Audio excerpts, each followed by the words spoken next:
여러분은 81세 노인이라고 하면 어떤 모습이 떠오르시나요? 지팡이의 의지에 걷고 병원을 자주 드나드는 모습 말이죠.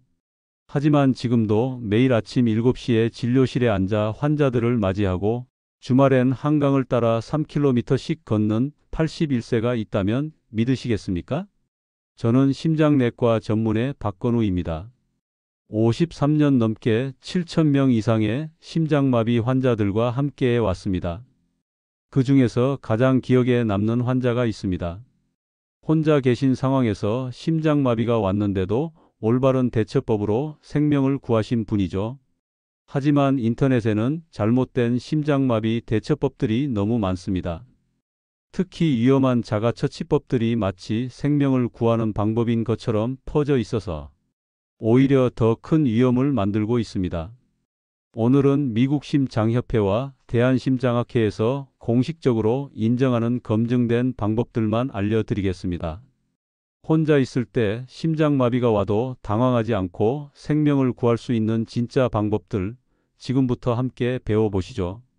6개월 전 76세 최명수 어르신이 응급실로 실려왔습니다. 새벽 5시 평소처럼 화장실에 가려다 갑자기 가슴이 짓눌리는 느낌을 받으셨대요. 처음엔 체한 줄 알았지만 왼팔이 저리고 턱까지 아프기 시작했습니다. 혼자 사시는 최명수 어르신은 그 순간 깨달았습니다. 이게 심장마비구나. 하지만 패닉 상태에 빠지는 대신 차분하게 해야 할 일들을 하나씩 실행하셨습니다. 덕분에 골든타임 안에 병원에 도착해서 생명을 구할 수 있었죠. 혹시 여러분도 새벽에 가슴이 답답했던 경험 있으신가요? 왼팔이 저렸는데 그냥 넘어간 적은 없으신가요? 최명수 어르신 말씀이 의사 선생님, 그때 올바른 방법을 알고 있었던 게 정말 다행이었어요. 만약 잘못된 응급법을 했다면 하시더군요. 정말 아찔한 순간이었습니다. 잘못된 정보 하나가 생명을 위험에 빠뜨릴 수 있다는 걸 다시 한번 깨달았습니다. 최명수 어르신이 생명을 구할 수 있었던 건 1년 전 제가 지역 보건소에서 한 강의 때문이었습니다. 혼자서도 살아남는 심장마비 대처법이라는 주제로 60대 이상 어르신들께 의학적으로 검증된 방법들만 알려드렸거든요. 그때 강조했던 게 바로 검증되지 않은 자가처치는 절대 하지 마세요 였습니다. 인터넷에 떠도는 손목 누르고 기침하기, 전화 대신 문자 보내기 같은 방법들은 오히려 위험할 수 있다고 말씀드렸죠. 최명수 어르신은 그날 배운 대로 즉시 119에 전화하고 아스피린을 씹어 드시고 안전한 자세를 취하셨습니다. 미국 심장협회에서 공식 인정하는 방법들만 사용하셨기 때문에 최상의 결과를 얻을 수 있었던 거죠. 이 이야기는 끝까지 들어야 전체 흐름을 정확히 이해하실 수 있습니다. 잘못된 정보와 올바른 정보를 구분하는 것이 생명과 직결되기 때문입니다. 오늘 영상이 도움이 되신다면 구독과 좋아요로 더 많은 분들에게 올바른 정보를 전해주세요. 심장마비가 오기 전에는 반드시 경고 신호가 있습니다. 미국 심장협회에서 공식 발표한 5가지 주요 증상을 정확히 알아두시면 골든타임을 놓치지 않을 수 있습니다. 첫 번째는 가슴 중앙의 압박감입니다.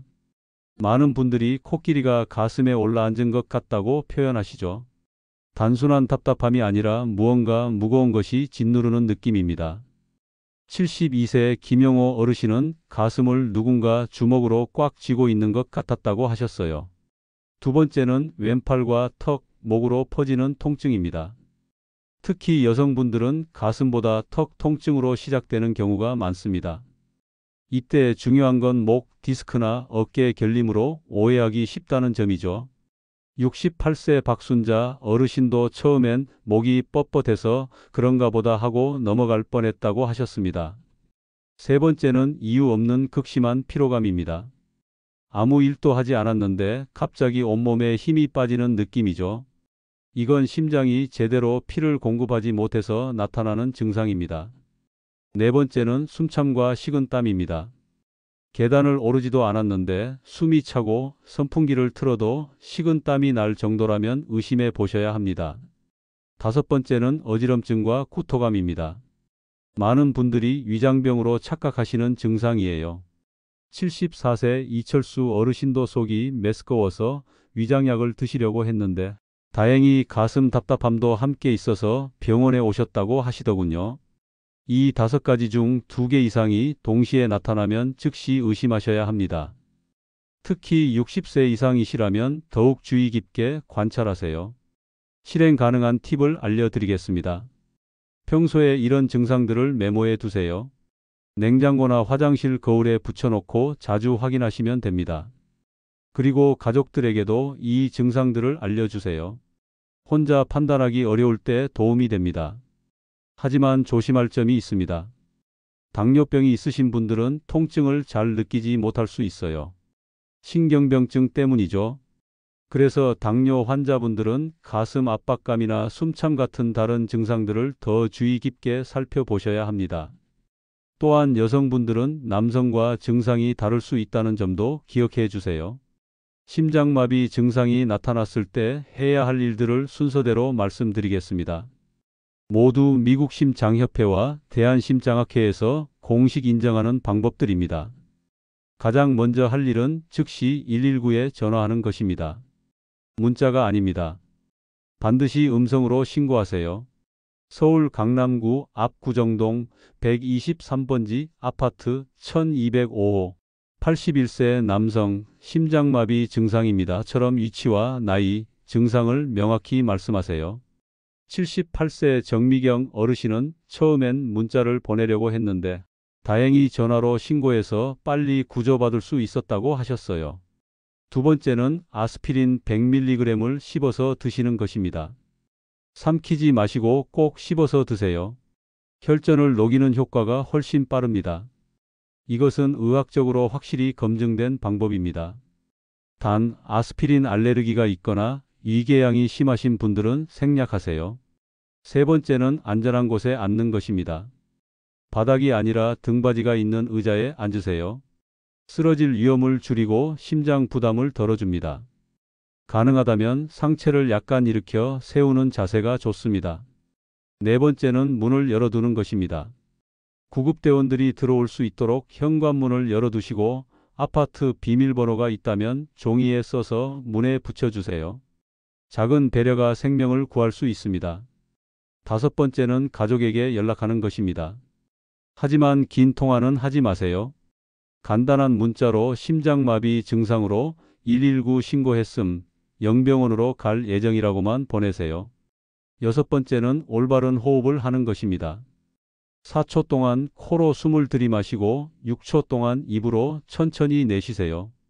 배로 숨을 쉬며 후 소리를 내면서 하시면 됩니다. 이렇게 하면 심장에 가는 부담을 줄일 수 있습니다. 절대 하지 말아야 할 것들도 있습니다. 인터넷에서 유명한 손목 누르고 기침하기는 절대 하지 마세요. 미국 심장협회에서 가정에서의 사용을 공식적으로 반대하는 방법입니다. 오히려 위험할 수 있어요. 또한 물을 마시거나 음식을 드시는 것도 금물입니다. 실행 가능한 팁을 더 알려드리겠습니다. 평소에 아스피린을 약통에 넣어서 거실과 침실에 하나씩 두어주세요. 그리고 119 신고 연습을 한번 해보세요. 실제 상황에서는 당황해서 말이 잘 안 나올 수 있거든요. 조심해야 할 점들도 있습니다. 혈압약 중에서 AC 억제제나 ARB 계열을 드시는 분들은 갑자기 일어서면 어지러울 수 있어요. 천천히 움직이세요. 또한 부정맥이 있으신 분들은 호흡법을 할 때 너무 깊게 하지 마시고 자연스럽게 하세요. 혼자 계시는 시간이 많은 어르신들에게는 미리 준비해 두는 것이 정말 중요합니다. 스마트폰 하나만 잘 설정해둬도 생명을 구할 수 있어요. 먼저 휴대폰 응급연락처 설정부터 말씀드리겠습니다. 전화기에서 119를 단축번호 1번으로 설정하세요. 그리고 가족 연락처도 2번, 3번으로 설정해 두시면 됩니다.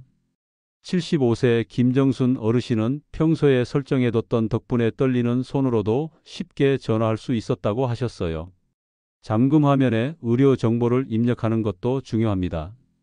아이폰은 의료용 아이디, 안드로이드 폰은 응급 정보의 이름, 나이, 복용 중인 약물, 알레르기, 응급 연락처를 입력해 두세요.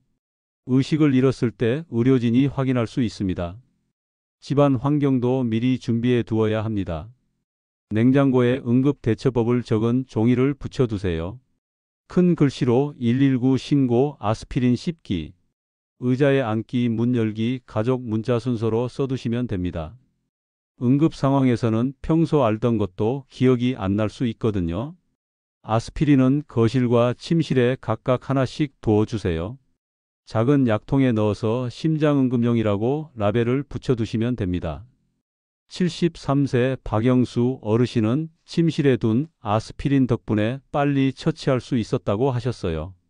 현관문 옆에는 비상연락처와 집 주소를 적어둔 종이를 붙여주세요. 응급 상황에서 구급대원들이 보고 빨리 파악할 수 있습니다. 아파트 호수와 동까지 정확히 써두시는 게 중요해요. 실행 가능한 팁을 더 말씀드리겠습니다. 매주 일요일마다 응급용품을 점검하는 습관을 만드세요. 아스피린 유효기간, 휴대폰 배터리, 비상연락처 업데이트 등을 확인하시면 됩니다. 그리고 가족들과 응급 시나리오를 미리 의논해 두세요. 주의할 점도 있습니다. 아스피린은 직사광선을 피해서 서늘한 곳에 보관하세요. 습기가 많은 화장실은 피하시고요. 또한 혈액희석제를 드시는 분들은 아스피린 복용 전에 의사와 상의하셔야 합니다. 스마트폰 설정도 너무 복잡하게 하지 마시고 정말 필요한 정보만 간단히 입력하세요. 여러분은 이런 준비들을 얼마나 해두고 계시나요? 가장 좋은 치료는 예방입니다. 심장마비를 막을 수 있는 생활 습관들을 WHO와 대한심장학회에서 공식 인정하는 방법들로만 말씀드리겠습니다. 첫 번째는 매일 30분 걷기입니다. 한 번에 30분이 어려우시면 10분씩 3번으로 나누어도 됩니다. 79세 조영철 어르신은 30년째 아침 6시에 동네 한 바퀴를 도시는데 계단 오를 때 숨이 덜 차고 혈압도 안정적이다라고 하세요. 걷기는 심장 근육을 강화하고 혈관을 건강하게 만드는 가장 확실한 방법입니다. 두 번째는 짠 음식 줄이기입니다. 하루 소금 섭취량을 6g 이하로 줄이세요. 김치, 된장찌개, 젓갈류를 줄이고 대신 채소와 과일을 늘리시면 됩니다. 76세 이순희 어르신은 김치를 물에 한번 헹궈 드시고 국물은 절반만 드신다고 하시더군요. 3개월 만에 혈압이 20 내려갔습니다. 세 번째는 금연과 절주입니다. 담배는 혈관을 직접적으로 손상시키고 과도한 음주는 부정맥을 유발할 수 있습니다. 72세 박철수 어르신은 70세에 금연을 시작하셨는데 계단 오를 때가 확실히 다르다고 하세요. 늦었다고 생각하지 마시고 지금이라도 시작하세요. 네 번째는 규칙적인 건강검진입니다. 6개월마다 혈압, 콜레스테롤, 혈당을 체크하세요. 특히 가족력이 있으시면 3개월마다 확인하시는 게 좋습니다. 조기 발견이 가장 중요해요. 다섯 번째는 스트레스 관리입니다. 만성 스트레스는 심장에 직접적인 악영향을 줍니다. 취미 활동, 명상, 친구들과의 만남 등을 통해 스트레스를 해소하세요. 74세 김미자 어르신은 서예를 시작한 후 가슴 두근거림이 많이 줄었다고 하셨어요. 실행 가능한 팁을 알려드리겠습니다. 걷기는 식후 30분 후에 하시고 처음엔 15분부터 시작해서 점차 늘려가세요. 짠 음식을 줄일 때는 레몬이나 식초를 활용해서 맛을 내보세요. 금연이 어려우시면 금연 클리닉의 도움을 받으시고요. 조심할 점들도 있습니다. 심장병이나 고혈압이 있으신 분들은 운동 전에 의사와 상의하세요. 갑작스러운 고강도 운동은 위험할 수 있어요. 또한 혈압약을 드시는 분들은 짠 음식을 급격히 줄이면 혈압이 너무 떨어질 수 있으니 서서히 조절하세요. 당뇨가 있으신 분들은 저혈당에 주의하면서 운동하시고요. 오늘부터 이 중에서 하나만이라도 시작해 보시겠어요? 심장마비는 갑작스럽게 찾아오지만 준비된 사람에게는 절대 이길 수 없습니다. 오늘 말씀드린 방법들은 모두 의학적으로 검증된 것들입니다. 인터넷에 떠도는 검증되지 않은 방법들은 절대 따라하지 마세요. 오늘 내용을 정리해 드리겠습니다. 심장마비의 5가지 경고 신호를 기억하세요. 가슴 압박감, 왼팔과 턱 통증, 극심한 피로감, 숨참과 식은땀, 어지럼증과 구토감입니다. 응급 상황에서는 즉시 119에 전화하고 아스피린 100mg을 씹어 드시고 안전한 의자에 앉으세요. 스마트폰에는 응급 연락처와 의료 정보를 미리 설정해 두시고요. 무엇보다 중요한 건 예방입니다. 매일 30분 걷기, 짠 음식 줄이기, 금연과 절주, 규칙적인 건강검진, 스트레스 관리. 이 5가지만 실천하셔도 심장마비 위험을 크게 줄일 수 있습니다. 지금 시작해도 절대 늦지 않습니다. 81세인 제가 지금도 건강하게 환자들을 돌보고 있는 것처럼 여러분도 오늘부터 시작하시면 됩니다. 오늘부터 딱 하나만 실천해 보세요. 냉장고에 응급 대처법을 붙여두는 것부터 시작하시면 어떨까요? 작은 준비 하나가 소중한 생명을 지킬 수 있습니다. 다음 영상에서는 혈압을 3주 만에 안정시키는 81세 의사의 생활 습관에 대해 말씀드리겠습니다. 약에만 의존하지 않고도 혈압을 자연스럽게 조절할 수 있는 방법들을 공개하겠습니다. 오늘 영상이 도움이 되셨다면 구독과 좋아요 부탁드립니다. 그리고 주변의 소중한 분들에게도 꼭 공유해 주세요. 올바른 정보 하나가 누군가의 생명을 구할 수 있습니다.